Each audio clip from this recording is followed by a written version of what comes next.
Good evening, everyone. I'm your narrator for tonight, ready to guide you into a world of chilling tales about stalkers. So, before we dive in, let's prepare ourselves for the journey ahead. Don't forget to subscribe to the channel and give the video a thumbs up. I'm curious to know where you're tuning in from and what time it is for you. So please drop a comment below. Prepare to settle in and... Hi, I'm Todd Dawson, 44 years old, and today I want to recount a terrible experience that changed my life. In my 20s, I experienced life as a member of an alternative rock band. We formed a band called the Sky Rebels during my first year at university, bringing together my bandmates and me, essentially to socialize and meet new people, but unexpectedly, it turned out even better than we anticipated, and what began as a means to entertain ourselves and appear stylish quickly evolved into a more significant endeavor. As time passed, we gradually gained significant popularity, marking our first notable achievement. An important opportunity arose when we were engaged to perform at a local bar, entertaining a sizable crowd every weekend. I recall it vividly. We enjoyed ourselves immensely, and honestly, that bit of extra cash was a significant comfort for any student with constraints. Eventually, the band gained significant popularity on campus and within the vibrant nightlife of the city. I recall that our performances at the dive bar turned into the highlight of the weekend, and as we stepped onto the street, we found ourselves being recognized by people and asked us for photos. We felt like local celebrities. However, as is often the case, the adventure concluded with our graduation. Farewell to rock and roll. The shift was sudden for me, especially since I had been in a relationship with Lauren, the bass player, for nearly 3 years, and when we parted ways as a band, we ultimately came to the conclusion that it was time to part ways. But not before an unforgettable final performance in New. On New Year's Eve, I received a job offer on the West Coast and decided to accept it. A week later, I moved, and soon after I met. Rebecca is a delightful and charming girl with whom I fell in love almost instantly. We dated for just under 1 year. On a beautiful April morning, we exchanged vows. Our relationship was truly wonderful. We were filled with joy, and a year later, fortune graced us as we welcomed our little Emma into the world.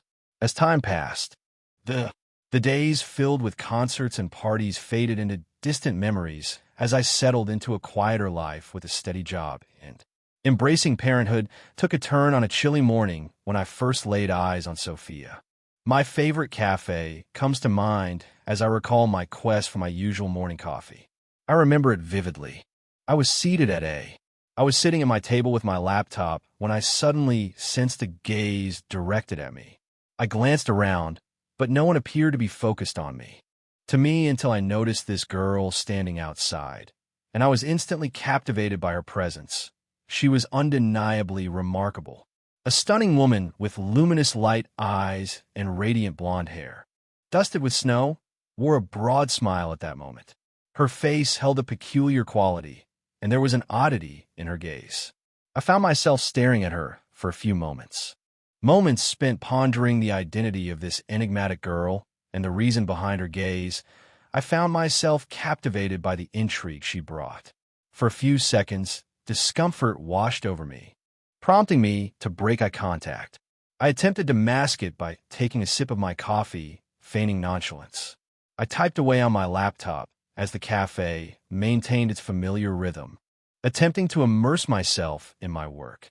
It was a day like any other, yet she lingered, observing me for what felt like an eternity, at least 45 minutes. A wave of intensity washed over me. Feeling uneasy, she chose to exit through the back door, stealing one final look at her. Yet, she stood there unmoving as a statue, her teeth chattering. When I finally glanced to the side, she had vanished. 2 days later, I found myself perched on a bench, awaiting the subway after having dropped Lauren and Emma off at the airport. As they visited her family, I felt a wave of anxiety wash over me in the quiet of the empty house, unsure of how to occupy my time, just listening, immersed in the melodies, observing the world around her. And that's when I spotted her once more.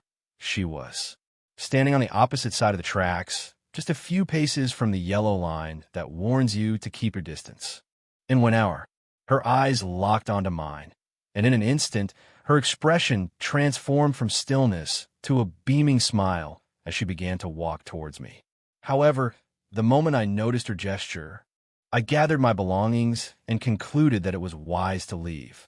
That night at home, sleep eluded me. I woke up consumed by anxiety because I had envisioned her visage, that unsettling grin that appeared to trail me relentlessly. Now it had also infiltrated my. Haunted by nightmares, I hurried into the shower, desperate to wash away the lingering image. Once dressed, I caught a glimpse of myself, the window of my apartment, and as if the universe sought to play a trick on me, there she was, her face obscured by. Snow fell softly as she gazed out the side window, her eyes fixed on me. How did she find me? I muttered, feeling a sense of entrapment. The enigma, who was this woman truly, and what were her intentions with me at that?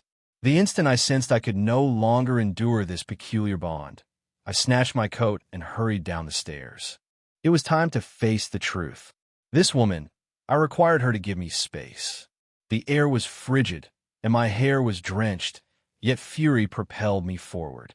Crossed the street, and there she stood, still as a statue, her haunting smile and piercing gaze locked onto me. "Listen," I said, attempting to maintain composure. "I'm not sure who you believe you are or what you desire, but you need to leave me alone." "Stop." She continued to watch me, unwavering, her expression as steady as ever. That sent a chill down my spine. "Last warning," I said, turning to head back home. "You're not getting rid of me," she replied, her voice steady. The voice echoed with a childlike innocence, urging, "We're meant to be together, Todd. We must be together." The final words lingered, barely escaping the lips, left her lips, prompting me to halt. Yet, I refrained from glancing her way. Instead, I clenched my teeth in frustration and continued on my way. The adrenaline faded within minutes, and upon reaching my apartment, I glanced out the window once more, but she had vanished. A sigh of relief escaped me, yet deep down, I understood this was far from over. The circumstances were overwhelming, and at this moment, I found myself at a loss for what to do. There was an unsettling quality about that woman that was hard to ignore and captivating, yet it was an experience that remains beyond my full comprehension. I simply understood that I had to have her in my life. Please give me some space that week when my wife was gone. I kept seeing her everywhere, as if she were an unsettling presence I couldn't shake off. I would catch sight of her in the supermarket, lurking behind the shelves, as I went about my shopping or found myself at a nearby table during lunch with my colleagues. Each moment unfolded with a sense of familiarity. As I rode the subway, her haunting gaze and unnatural smile lingered, following me like a shadow. On Sunday night, I summoned an Uber to the airport to welcome Lauren and Emma back. The anticipation of seeing them again filled me with joy. I had missed her dearly. With determination, I ventured out, prepared to confront the snowstorm that was battering the city, and I slid into the back seat of a black Toyota. "Good evening," I said, a slight shiver running through me, but there was no response from the car. I started to shake the snow off my shoulders. "What a crazy night, right?" I asked, but once again there was no reply. Then, I gazed forward, and my stomach dropped. I nearly had a heart attack upon realizing the grave error I had made. Sophia, gripping the wheel, wondered how she could be so clumsy. Suddenly, the car surged forward. The automatic locks clicked. "I've tried to be nice to you, but you're not making it easy for me," she said, her voice tinged with frustration. Innocent tone, "I'm not sure who you are, but could you please stop bothering me?" I responded, attempting to project more courage than I truly possessed. My movements were jittery as I reached for the door, only to find it securely locked. "I wasn't," he asked, turning his head to look at me. "You really don't remember me?" The honking of passing cars filled the air as we stood there, accelerated through a red light, my heart nearly leaping from my chest. "Focus on the road," I shouted as the The speedometer surged to 100 kilometers per hour, and the snow-blanketed road intensified the experience. Is it possible you don't recall me? I'm Sophia, your biggest admirer. I attended every one of your shows, shouting your name with all my might, and you would dedicate the songs to me, wouldn't you? Her voice softened. It filled the car after the silence descended, with only the roar of the engine breaking through. I was taken aback, left without words. I didn't know this woman, so I never devoted a. The melody she crafted reflected her thoughts on our relationship, all of which she had conjured on her own. You won't say a word. It doesn't matter. I'll make you understand, she declared, pulling a gun from her. In that instant, my heart seized, and my thoughts raced into overdrive. I made an effort to maintain my composure, because I couldn't take any action that might lead to an accident, but then she aimed the gun at my face and placed her finger on the trigger, and in that moment, I realized I had. Without a moment to ponder, I leaped onto her, attempting to wrest the gun from her grasp, but amidst the struggle, a shot rang out. The explosion reverberated within the car, filling my ears with a persistent ringing. In that instant, the vehicle lost traction and began to slide. Somehow we avoided a crash, but that distraction provided Sophia with the moment she required. She swiftly grabbed a knife from under the seat. A sharp pain pierced the side of my neck. Agony surged through me as I slumped back into the seat. Gripping my neck, drenched in blood, I felt the weight of mortality settle in. I'm dead, I thought, and the first image that flashed before me was of my wife and my little Emma at that moment. Sophia turned the steering wheel, but I realized I had to escape that situation. No matter what, I couldn't simply surrender, so I slammed the door with all my might, and the glass shattered as if it were ice in battle.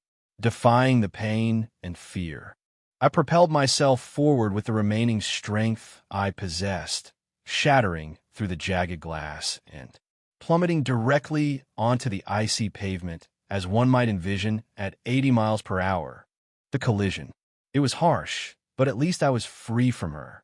Thank goodness, I found myself in a heap of the snow piled high on the sidewalk, and my body was overwhelmed by the biting cold and the loss of blood. The final thing I recall before slipping into unconsciousness was the sight of the rear lights of the Toyota fading into the distance. When I came to, I was at 2. Days later in the hospital, my 2 girls are by my side, but I was connected to various machines, having lost so much of blood and endured irreversible harm to my nerves and spine, which confines me to a wheelchair for the remainder of my life. Can be challenging, and maintaining a sense of optimism isn't always easy, but I remind myself that I'm alive. I never reported Sophia. I was concerned that no one would take me seriously, as discussions about harassment often conjure images of a male aggressor pursuing a woman, yet when the roles are reversed, it often goes unnoticed, leading to a lack of seriousness in these situations. Unpunished, my counsel to men is to remain vigilant and not overlook the warning signs of a stalker. Avoid repeating the same error. When I was a child, I lived in a neighborhood where everyone was incredibly friendly, and each house resembled my neighbors, and I always kept an eye out for one another, ensuring that there were always friendly faces nearby. I had a close-knit group.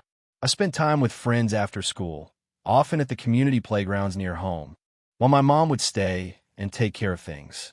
I managed the household and took care of everything while my dad spent his afternoons working at the bank, especially when the kids were out playing. The mothers would gather to chat and enjoy a coffee while I lived just a few houses away from my best friend, Annie, and I had sleepovers every weekend. I remember loving those gatherings. They were so much fun, and we piled up the pillows and blankets in the living room, sharing chilling tales until sleep finally took us. Annie's mom, Mrs. Mary, was friends with my mom, so there was never an issue with me staying over whenever there was a fair. The city, and since my mom was unable to take me, Mrs. Mary kindly offered to bring me along with her daughter. I recall that we went on the Ferris wheel spun as we devoured hot dogs and marveled at a magic show. I was around 8 years old, just like Annie, and it was truly one of the best afternoons I had ever experienced. Yet one moment from that day remained vividly imprinted in my memory, and, for reasons that weren't the most favorable, I recall that amidst all the enjoyment, Mrs. Mary seized our hands with a firm grip and informed us that we needed to head to the pizzeria without delay. At that moment, I didn't suspect anything was amiss. Having just eaten a hot dog, I figured she must have been hungry that night. After dropping me off at home, he said goodbye and I had a conversation with my mom, and once he departed, she turned to me with a serious expression and advised me to be cautious on my way home. At school, she always advised me to stick with my friends and avoid talking to strangers. I couldn't quite grasp why she was so insistent on this. Feeling anxious a few days later, I was at home playing when I noticed my mom hurriedly exiting the kitchen. She began to She closed the windows and shutters, then locked the door. Confusion washed over me. "What's going on, Mom?" I asked, with a quivering voice, aware that it could only lead to trouble. "Nothing, sweetheart," she responded hastily, and she hurried to the phone to call Dad, engaging in a lengthy conversation, when suddenly I heard a ring. The doorbell rang, and when my mom opened it, I was taken aback to find two policemen standing at her doorstep. A wave of confusion washed over me, leaving me feeling more lost than ever. Before I could inquire, my mom directed me to my room, and then the officers proceeded to search the entire house was filled with conversation as I spoke with my mom, and then they departed. Shortly after, my dad arrived ahead of schedule. Typical, and it was clear that my mom was anxious, yet I didn't have the courage to inquire about what was happening. After a few days, life appeared to having returned to normal. Annie and I decided to go to the park. I arrived at her house first to wait for her. The journey that brought me here compels me to admit something. I have a fondness for collecting the sap from the trees. I'm aware of it. It may seem strange, but I stumbled upon this revelation during my school days. I found out that plants can bleed, which sparked my curiosity every time I encountered it. Discovered a tree and gently scratched its surface to see if it would reveal anything. As expected, I began to scrape the bark of a. I stood by the tree, waiting for Annie, when suddenly a large, intimidating man appeared, came rushing towards me, yelling, "What are you doing, girl?" I felt a surge of fear when I saw him. I'm just waiting for." I responded to my friend, attempting to maintain a sense of calm, but he appeared quite furious. "What's going on with you? Scraping that poor thing. Do you really think trees can't feel?" he exclaimed, nearly shouting. I felt a deep sense of regret and replied, "No, sir. I'm truly sorry. I promise it won't happen again." As I attempted to distance myself, but the man advanced, stood directly in my path, catching me off guard. To my astonishment, Mrs. Mary was observing from her kitchen window, and it was evident that she observed the unfolding situation. She abruptly began shouting for me to come inside, and I seized the chance to dash indoors, and inside her house, Mrs.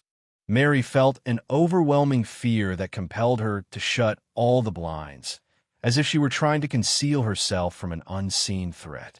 In a state of panic, she dialed the police, claiming that something was happening while I sat in Annie's kitchen, eating. As I waited, her mom informed me that Annie, blissfully unaware, was in the shower and would be down shortly. I stood there, grappling with the bewildering nature of my unusual encounter. Confusion and fear began to swell within me, leaving me in a state of uncertainty. I sensed that something was amiss, but I was certain it was something troubling that Mrs. Mary reached out about. I spoke with my mom and shared all the details about the situation with the guy who yelled at me, but she reassured me that everything was fine. I figured it was the right moment to inquire about what was happening, but just as I was about to speak, the wail of police sirens cut through the air. As the officers, including the sheriff, arrived on the scene, a wail pierced the air, prompting them to question Mrs. Mary about the events that had unfolded. From the kitchen, I caught a glimpse through the blinds of the man who had been shouting at me, now being taken away by the police. A surge of adrenaline coursed through me, ran outside, and exclaimed to her, "Mrs. Mary, they're taking the strange man away, aren't they?" At that moment, as he was yelling at me, Mrs. Mary informed the policeman that I was unaware of anything, as she and my mother chose to keep it from us to avoid frightening us. And then the policeman nodded. "She turned around and left, dear. Your mother is already on her way, and she will clarify everything for you." When she arrived, she said to me, and then she went outside to speak with the police. In the meantime, the irate individual had already been escorted away, and the officers were diligently scouring the nearby vicinity when my parents arrived. They expressed their gratitude to Mrs. Mary for her assistance, and then they took us home. I inquired about what had truly transpired. Out of curiosity, I asked why the man was considered bad. My mom replied that Mrs. Martinez had reported him, and he was taken into custody. "But don't fret, just head to your room." At that moment, I truly believed her words, and before long, we all overlooked the incident, or so I believed, until last year when I visited. During my visit to my parents for Christmas, we strolled down the hall, reflecting on cherished memories from the past. When the angry guy approached once more, I made a light-hearted comment about a boy who had yelled at me and ended up getting arrested, which made my parents chuckle. As I observed them, I realized they appeared somewhat pale and slightly anxious. Then my dad turned his gaze toward me and, "We haven't shared the complete story with you, dear. You were quite young at the time, and we believed it might scare you. We didn't want to overwhelm you." "What do you mean?" I asked, feeling puzzled. "That man did far more than merely raise his voice at you. He pointed out that the police lingered in the area for some time. After he was taken into custody, I nodded, a sense of confusion washing over me. That was due to the discovery of his car, and what lay within was a nightmare for any mother. It was a nightmare. My heart raced. You were unaware of anything because your father and I chose to withhold that information from you. The reality is that individual had intentions to abduct you and harm you. My mother inquired about what was in his car, and I asked, a bit apprehensive about the response she might give. She inhaled deeply. It was a van. In the back, there were numerous photographs of. Some were from your time at school, others captured moments in the park, and a few even showed you peacefully sleeping. In that moment, my thoughts spun wildly at the revelation. "You must share more," I urged my mom. I was in tears. "Do you recall the time you and Annie went to the fair with Mrs. Mary?" That's when she realized that a man was following them, and, feeling frightened, she led them to the pizzeria before calling us. "We believed he was following you, Tanya, and that he had intentions to harm you." "But why would he want to hurt me, Mom?" "Nobody understands, darling." When they took him in, the officers attempted to extract details from him, yet he simply, whether he laughed or stayed silent, they deemed him mentally unstable, and to this day, he resides in a psychiatric hospital after. Upon discovering all this, I became captivated by the topic. My desire to learn more about that man grew, prompting me to make the decision to visit him. In the psychiatric hospital, I composed a letter to inform him of my arrival, and upon reaching the asylum, the receptionist gazed at me with sympathy and informed me that Frankie had departed just a few days prior. He received a letter from a young girl, and the following day, he passed away. She explained. A chill ran down my spine as I pondered the girl. A few days later, I found myself still wondering about her. Stood before his grave, overwhelmed with unanswered questions. "Why did you haunt me? Why did you? You wish to end my life, Frankie." The wind whispered across the tombstone, as though the stillness itself were responding to my thoughts. "It seems only he holds the answers. But that is irrelevant now. Frankie is gone, and I remain, grappling with the enigma. He departed. My parents were always the ideal couple. It was wonderful growing up in a home where love was palpable in every corner. Everything shifted when my dad was deployed to Iraq in 2005. My parents had met in secondary school and had been together ever since. Since they were 16, his absence affected my mom deeply. I recall her spending entire days spent in bed, ensnared by her sorrow. As I approached my 14th birthday and could manage on my own, so I made an effort not to internalize her response. Ultimately, everyone copes with loss in their own way. In her own time, 9 months following my father's passing, a friend of my mother's encouraged her to venture out, and after considerable insistence, they went to her favorite bar, but when they returned, things would change. I believe that in just a week, she will introduce her first boyfriend since my father's passing. But he will be merely the initial of numerous figures who entered her existence, each attempting to fill the void with their own guidance. As time passed, my mother transformed into someone unrecognizable. I recall her seldom smiling, and her essence seemed to fade away. Things took a turn for the worse when my worst fear came true. My mom moved in with one of those. Daryl was a complex character, often found immersed in the gritty atmosphere of a motorcycle workshop during the day, and by night, he surrendered to the bottle as if it were his only solace. Tomorrow is uncertain. I can't fathom what led my mom to believe he was the ideal choice for a serious relationship, yet somehow she did. I ended up marrying him a few months later, and that's when everything began to unravel. Daryl revealed his true nature. Nearly immediately, just a week post-wedding, they returned from a night out, and everything unraveled. One argument escalated into another. Time, he struck my mom in the face. It was a harsh moment. Yet, rather than raising my voice at him, or as she faced him, her apology came only with the break of dawn, a moment that brought her a flicker of clarity after the turmoil. The intoxication that led to that fight marked the start of a downward spiral of abuse that nearly shattered our lives entirely. It was not unusual to find my mother with a black eye or a split lip. I attempted to help her understand, but there was no convincing her. She would relent each time we had a disagreement, reciting the same refrain. He's only problematic when he's been drinking, or I exert too much pressure on him, and ultimately, she would conclude that it's my responsibility. So for some time, I lost hope and realized I had to save up to escape that situation. Fortunately, Daryl left me alone. I had communicated to him multiple times that I wasn't looking for him to take on a fatherly role. I'm relieved he gave me space. Everything reached a breaking point a year after they started living together. Once more, they experienced a familiar situation. The debate escalated, reaching a level of intensity that was unprecedented for that day. I received a devastating call from a hospital. My mom had been in an accident. Upon my arrival, it became clear that this was no accident.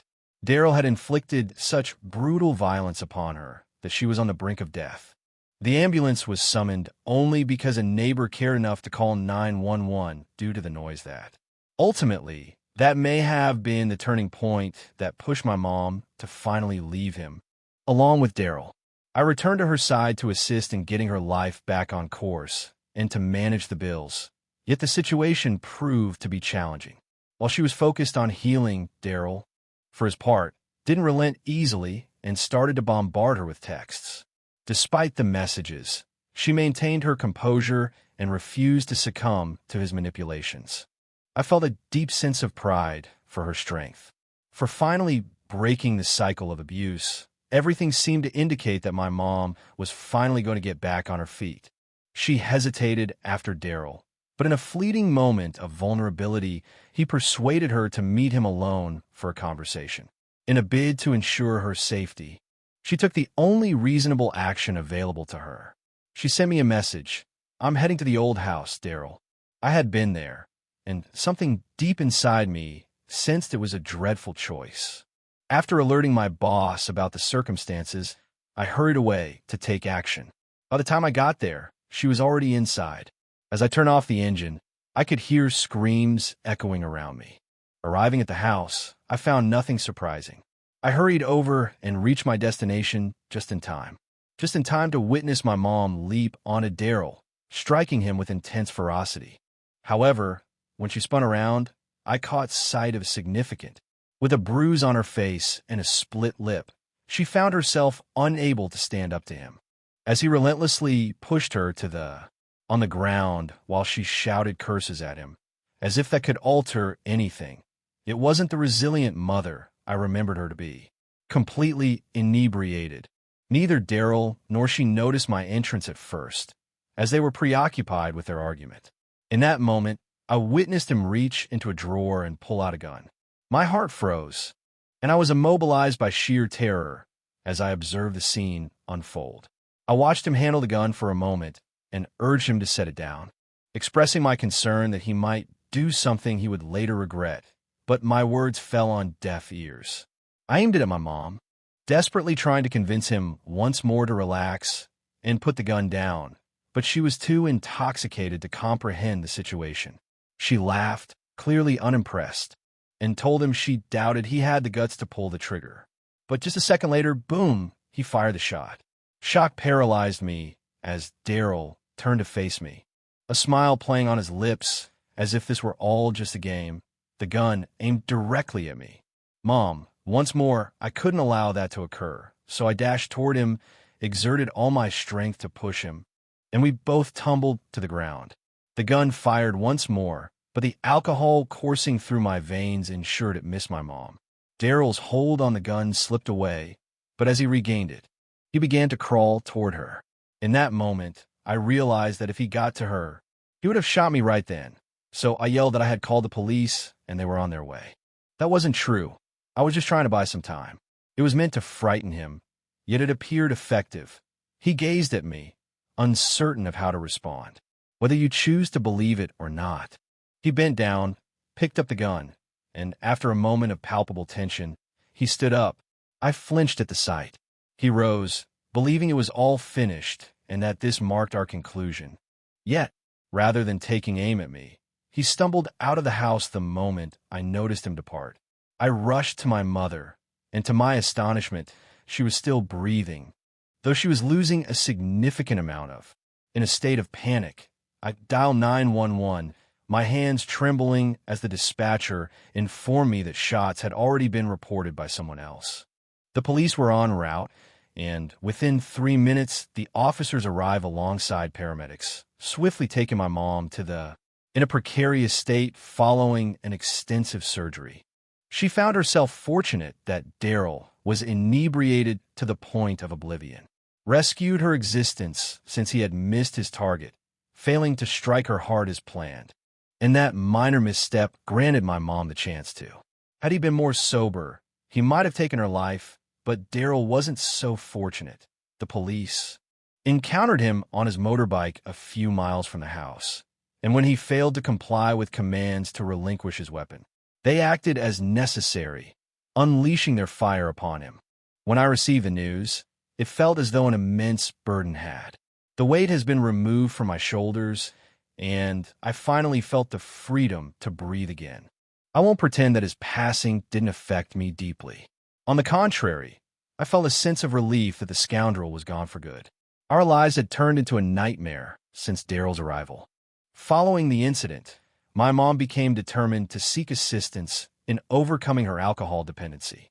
She succeeded and has maintained her sobriety for nearly 2 years. Last month marked the first time in years that we visited my dad's grave. Although it was a somber occasion, I believe it marked a significant initial step in her journey of mourning, one that she had yet to take. Hasn't been completed yet, but with my support and that of our family, I'm confident she will navigate her loss in a more wholesome approach this time, steering clear of the comfort of alcohol. Hello, everyone. My name is Angelica Gonzalez. I am an educator who has dedicated my career to teaching Spanish in Los Angeles. It is often expressed that when a woman encounters a stranger, there exists an underlying fear within, and that feeling is impossible to overlook. Experienced it the tough way. One day, I encounter a man I neither recognized nor wished to engage with, and each time I recall that incident, it sends shivers down my spine. I've always been just an everyday girl, savoring my life and my work like everyone else. Otherwise, I desire to establish a small social connection, something that can occasionally seem challenging to attain due to my packed agenda and various obligations. One of my closest friends, Laura, suggested that I decided to create a Facebook account after she suggested it, as it would allow me to stay connected with my friends and alleviate some of the feelings of isolation. To be truthful, I've never really liked social networks, but ultimately, I chose to give it a shot. In fact, I found myself. I had a wonderful time reconnecting with old friends and meeting new ones. It truly made me feel less isolated, just as my friend Laura suggested. As time went by, Laura proposed that I enhance my visibility on social media by posting some informative videos, and, interestingly, my follower count has grown. And it's amusing since I didn't even have a profile picture that was worth showcasing, yet here I am. Driven, I began capturing and sharing videos, and to my astonishment, the followers began to come in, elated by the acknowledgement. Yet that joy was fleeting as I abruptly began to receive unusual messages from. Initially, I perceived it as a mere jest, so I chose to disregard it and subsequently blocked the account. Those accounts, yet the messages continued. Various users persisted in sending me odd messages, and gradually. Initially, they were sweet whispers of affection, but gradually they morphed into chilling threats, as if someone was resolute in their efforts to torment me. Eventually, I reached a breaking point, and my suffering compelled me to shut the account. Yet, that was merely the start of the ordeal. I attempted to continue with my affairs, overlooking the messages when one day, after returning from school, a man approached me. "Madam, this letter is for you. He asked me to give it to you." He said it before leaving, and a chill ran down my spine as I opened the letter. It said that even if I were to close my Facebook account, there would be no way to escape him. "I will possess you," it said. In that chilling moment, my heart froze, and I sprinted home as if pursued by demons. These are the kinds of situations that only another woman could comprehend, as they can be so daunting. That afternoon, I confined myself to my room, and I had been inside all night when suddenly there was a knock at the door. A voice called out, asking if I was okay and urging me to open up. It was my fiancé, Ignacio. However, at that moment, I found myself frozen in fear, unable to open the door. When dawn finally broke, I reached out to my fiancé and shared all that had transpired. He embraced me, attempting to soothe my nerves, and recommended that I file a report. I reported the incident to the police, but the notion didn't resonate with me at all. I considered it a futile endeavor. After all, I'm merely a typical woman. Ignacio grasped my worries and chose not to press the issue, proposed that I should leave school and live with him. I agreed to the notion of moving in, yet I was reluctant. "We need to stop working, as it's clear we can't manage on a single salary after what happened." Ignacio began to collect me from school each day, and for a time, everything felt more stable, free from any oddities. As I penned messages and letters, a sense of relaxation washed over me, but that tranquility was fleeting, lasting only a brief moment one day. As I waited for Ignacio outside the school, a message from him came through. "I can't pick you up today. I'm stuck in." The sky was a solid gray, and the rain fell relentlessly that day, filling the air with despair. I made a spontaneous choice to stroll down the center of the street in pursuit of a taxi, yet naturally the inclement weather had all the taxis occupied. As I strolled along, I ventured through a tunnel to cross the road. Suddenly, an unsettling sensation washed over me. It felt as though someone was trailing behind. I could hear footsteps echoed behind me, yet fear gripped me so tightly that I couldn't muster the courage to look back. My heart raced wildly. In an instant, my heart raced as if it might leap from my chest. Suddenly, a man seized me from behind and spun me around. Suddenly, before I could react, he clamped his hand over my mouth and held me so firmly that any chance of movement vanished.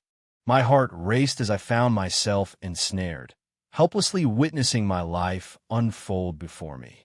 Amidst the surge of panic, the distant wail of police sirens reached my ears, and upon that sound, the guy relaxed his grip. His grip loosened, and he dashed away while I remained in a state of disbelief. Just then, a police jeep pulled up in front of me, and a wave of immense relief washed over me. "Are you all right?" one officer asked me. "We're looking for a thief on the loose," the other one added. Expressed that the phrase only heightened my anxiety, and even though I wished to share what had transpired, why couldn't they have called a cab to take me home, leaving me safe with tears in my eyes? I recounted all that had transpired with Ignacio, and we both concurred that it was time to depart from that city and head to new. Since we changed cities, I haven't received any more messages from York, which is quite curious. Even now, I find myself pondering whether the individual who assaulted me was the same person who had previously harassed me on Facebook, or if he was someone else entirely, merely an ordinary thief. Yet it was undeniably a chilling experience in my life. Melody. Indeed, I've encountered a stalker, specifically a female one, and I find myself among the rare few men who have faced such an experience. It all began when, at the age of 20, I embarked on my journey as a radio presenter for a local station, focusing on my city and its stories. Didn't carry the same prestige as the major national stations, yet we still attracted a few hundred listeners daily, and I was excited to learn that so many individuals were able to hear my voice, much like the interactive segments we created for various radio programs, where listeners had the opportunity to call in and engage in contests. And that's how I connected with some individuals who became regulars. Callers I wouldn't label as fans, because that feels a bit odd, but they were individuals I appreciated conversing with. One instance involved an older woman named Grace, who appeared to be in her 60s or 70s. One day, we began discussing the reasons behind her choices and why she had never. We tied the knot, and before we knew it, we were playfully flirting on air. The segment took off and went viral across social media, and I have to say those moments were enjoyable. But there was another girl who reminded me of the challenges that come with being in the spotlight. Can reveal its shadows. She would often call in, interrupting the contests, always seeking an opportunity to engage with me. Despite our efforts to screen her calls, she found a way to reach us from various numbers, adopting different aliases along the way. So persistent that our producer had to speak with her privately, emphasizing that if she carried on, we wouldn't be able to proceed. Steer clear of blaming her for harassment. It was effective for a time, but then chaos ensued as the girl began appearing. In the parking lot, she attempted to engage me after work, and she even sought me out at public events, causing quite a stir. There was a scandal on social media, escalating to the point where she confronted us outside the station, calling us idiots. Her behavior shifted dramatically. It was frustrating to go from annoyance to genuine fear. Instead of directing her anger at the producer, she placed all the blame on me, and that was unsettling. When the producer discovered what was occurring, he took me to the police to file a complaint. With 30 years of experience in the industry, he had encountered similar situations before. I've encountered stalkers before, so it was evident that this situation could intensify rapidly. I recall him mentioning something along the lines of, "Look, you have, act now, or things will only deteriorate further. It could harm you." My friend, the thought that this situation could escalate is concerning. Reaching that moment truly frightened me, so I consented to visit the police station. I believed that submitting the report would be swift and straightforward, perhaps pursuing a restraining order or a similar option. Yet when we brought up the girl's name, the police swiftly altered their demeanor. It appeared that the name resonated with them. My producer inquired if she had previously been involved in other harassment cases, and while he didn't provide a definitive response, he mentioned that he intended to connect us with some detectives at the earliest opportunity. That demeanor certainly conveyed a message. The following day, I received a call from a detective who informed me that he was part of a department known as FTA. There was a police team that focused on stalkers before their behavior escalated to violence. And it turns out my stalker was one of them. They're a regular client for them, but it seems there is some unfortunate news to share. There are those who are merely bothersome in their obsession.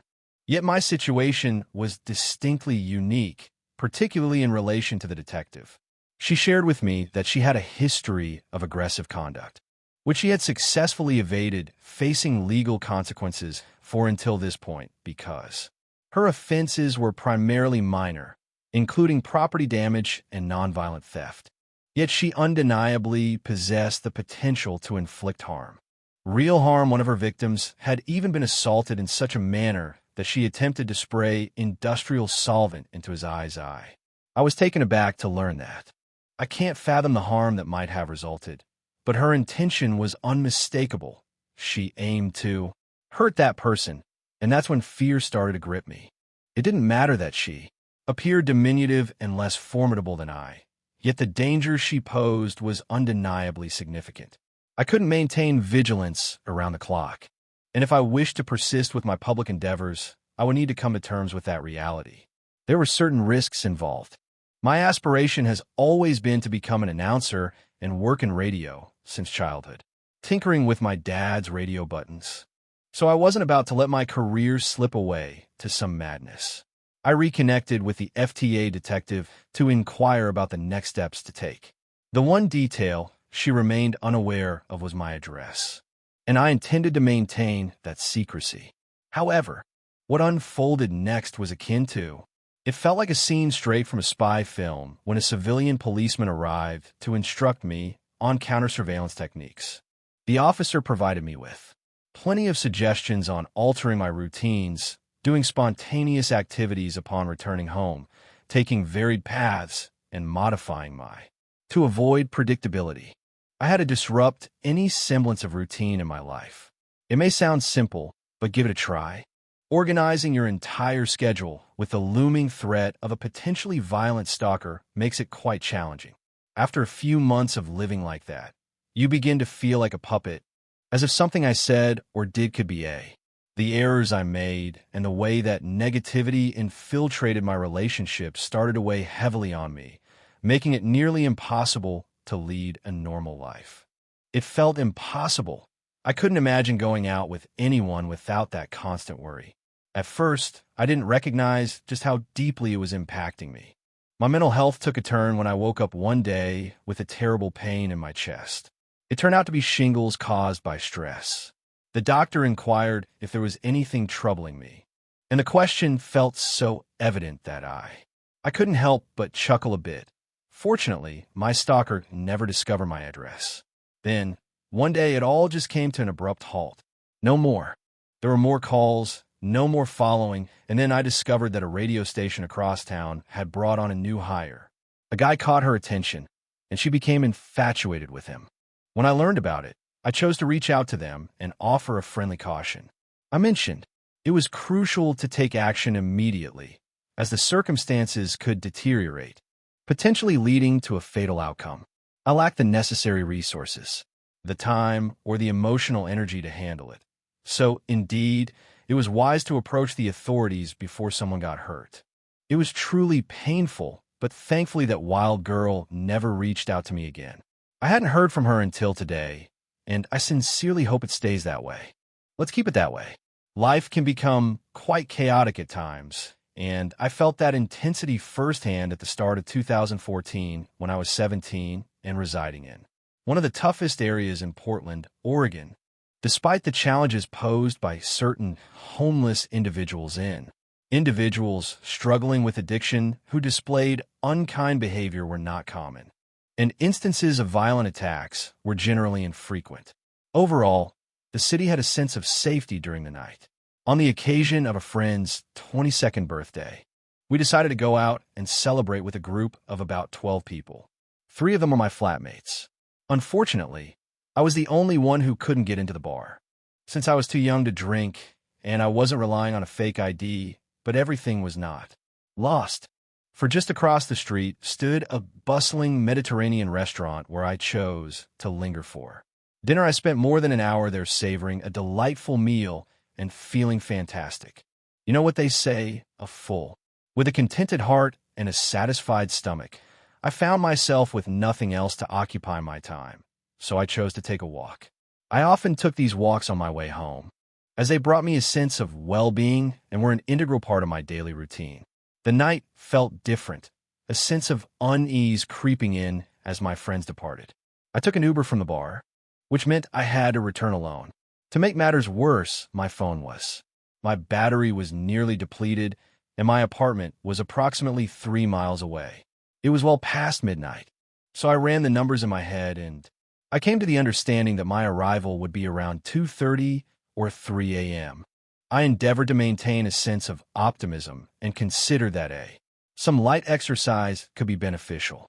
I began walking, and even though I encountered a few inebriated individuals yelling into the void, I didn't feel threatened at all.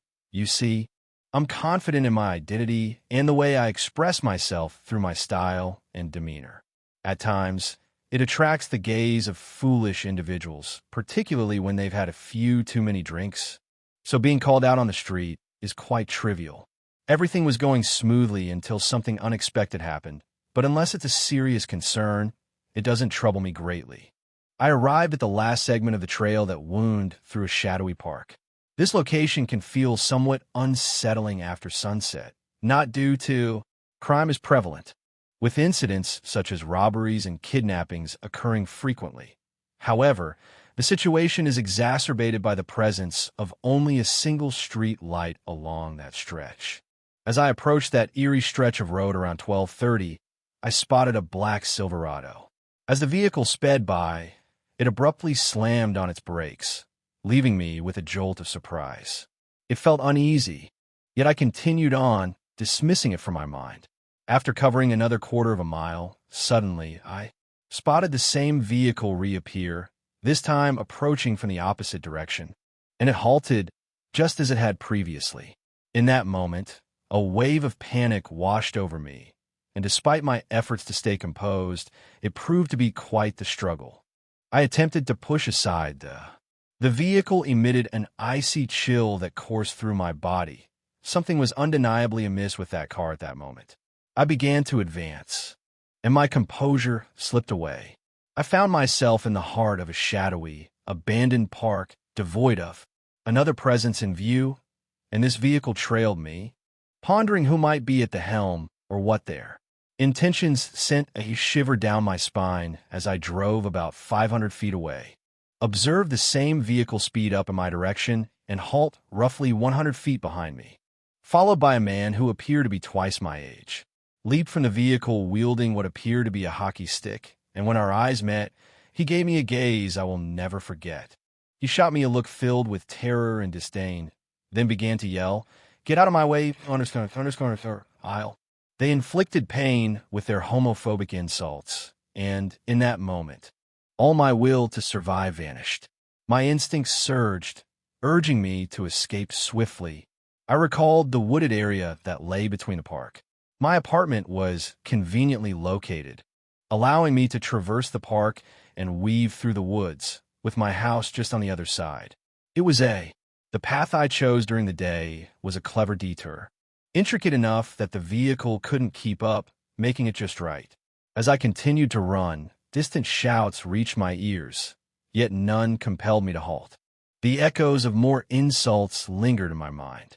As I was moving in a particular direction, I suddenly noticed a large figure coming towards me, accompanied by a German shepherd. I felt a twinge of apprehension. It was a relief to see him, even though the tension lingered in the air. Suddenly, the drunk driver charged towards us, still clutching his hockey stick in hand. I was taken aback, but there was no time for contemplation. I had to protect myself from this lunatic, so, without a moment's hesitation, I dashed into the woods, my heart pounding, moving as if the very next day might never come. Thankfully, the man chose not to pursue me and went back to his truck. I reached my apartment, my heart racing and sweat dripping down my face, drained my body, leaving me feeling so fatigued that I was nearly gasping for air, and it had been roughly 15 minutes when I glanced out the window, and my heart nearly stopped at the sight of a black Chevy cruised past my building as my friends came back from the party around 5 a.m., just as I had managed to get to bed. Fortunately, that was the last time I encountered that truck, and I never crossed paths with that madman again. However, following that experience, I made the decision to leave that place. Since then, I've always taken care to avoid walking alone in the dark. In those solitary spaces, I often ponder whether our paths will cross once more, and truthfully, I wish they wouldn't. This began some time ago, and since then, I consistently keep the outdoor light on, along with a few additional lights throughout the house. Nightfall enveloped the surroundings, creating an illusion of solitude. It was the heart of winter, and I found myself residing in a house up north. California, the neighborhood was a serene haven, blending ample space with amicable neighbors, ensuring I never felt alone. Isolated, yet it must be noted that the streets were notably dark, particularly on overcast nights when the moon failed to cast its light. One afternoon, I returned home from work, and given the overcast sky, I could only see the lights on my porch and the headlights of my car. As I went downstairs, a faint smell caught my attention, of cigarette smoke that struck me as odd, yet I noticed no one around. A powerful shiver coursed through me, a sense of unease whispering that something was amiss, yet I chose to brush it aside. I went inside the house, exhausted from the long hours I had put in, feeling completely drained. It was just after 7 o'clock, and all I wanted was to take a shower and wash away the day. Eventually, I stirred from a light slumber, convinced I had caught a sound echoing through the house, yet I felt no concern. It was quite frequent, as my friend would occasionally drop by to use the shower. He even had a key. The only peculiar aspect was that I usually received a message beforehand, but this time there was nothing. I felt a sense of confusion and a hint of unease. Feeling a bit unsettled, I reached for my phone on the bedside table. The bright screen momentarily blinded me, prompting me to squint as I tried to focus on what was displayed. It was about 9:00 p.m., and with no messages to check, I set my phone aside and reached out to my friend's name, but in place of a response, there was merely a stretch of silence, succeeded by the sound of heavy footsteps echoing on the floor. At that moment, a wave of nervousness washed over me. My heart raced uncontrollably. Soon, the sound of heavy footsteps echoed in the air. As I ascended the stairs, a wave of panic washed over me, prompting an impulsive decision to leap out of bed and seek refuge in the wardrobe. The house featured 3 bedrooms on the upper level, including my own and an extra one, with a bathroom situated at the end of the hallway. The doors were shut tight, yet the bathroom door stood slightly open, allowing me to hear someone in my home sprinting frantically down the hallway. Slipped past my room and headed straight into the bathroom, allowing just enough time for me to open the attic hatch and climb inside. I was on the verge of stepping into the attic when I heard them emerge from the bathroom, making quite a racket. My feet trembled with fear. Just as I stepped into the attic, the door to my room burst open. My heart raced as I heard the footsteps approaching. They hurried towards the bed, then paused, realizing they couldn't find me. This prompted the person to dash back in the hallway. I moved from room to room, pondering that they must have assumed anyone hiding would choose the first bedroom. Then they returned to my room and switched on the light from the confined area of the attic where my thoughts were racing. 1,000 directions, I understood I needed to remain composed and silent while the individual searched, yet the tension in. My chest felt tight, especially now that I was certain it wasn't my friend, but an intruder I didn't recognize. He knew what he was searching for. After some time had passed, the closet door swung open. I found myself crouched in the attic, just waiting. A mere foot from the entrance, poised to confront anyone daring to approach my concealed spot, I caught sight of his feet. Clad in tattered blue jeans with frayed hems and scuffed work boots after a period of examining the wardrobe, he walked away, and I heard a crash in my room, followed by a scream of the deep-seated frustration that chilled me to the bone. That scream sent a wave of shivers coursing down my spine, echoing memories I wished to forget. My stepfather, when he lost his temper, was a man who ultimately found himself in a psychiatric hospital. The intruder within my home dashed down the stairs, and the commotion persisted with loud thuds as he hurled objects around. Furniture was overturned as I remained hidden in the attic, my cell phone resting on the bed. Uncertainty gripped me. I wasn't sure if I could leave, down without him hearing me. So I remained still. Time slipped away, and the sounds faded. I began to count slowly in my. Upon reaching A000, I determined it was safe to descend and contact the authorities as I exited. In the closet, I observed that my bed had been overturned, as if it were searching for me. Great, I thought, as I began to look for my cell phone. I searched for my phone, but it eluded me. So I resorted to the landline to make the call. I remained in my room, listening intently until the sound of the police arrived. Shouting from below, the first floor resembled utter chaos. Chairs were scattered haphazardly, and the sofa lay upended. All my books and ornaments lay strewn across the floor, the kitchen cupboard doors ajar, with boxes and tins haphazardly scattered about. The only item unaccounted for was a knife from the kitchen block. The police meticulously combed through every corner of the house and uncovered that. The side door had been pried open with some object, and they discovered cigarette butts discarded near the fence along with.